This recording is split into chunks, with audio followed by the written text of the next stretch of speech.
Welcome to my product sourcing and e-commerce journey in China.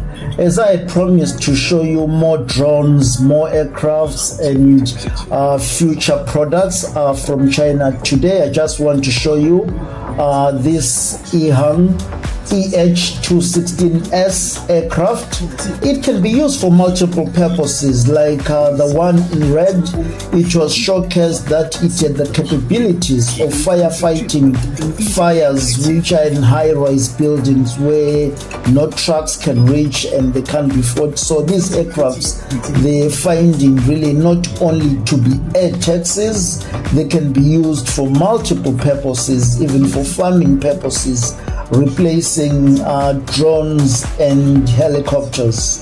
Now I want to show you future content that I've been actually taking and I'm yet to edit from other events and exhibitions, which I'll continue to edit during the duration of this summer, and I might be posting it until the end of maybe end of the year. Please subscribe to the channel, click on the notification icon so that you can see what future Chinese products I like, as China is leading in the world of technology and other products.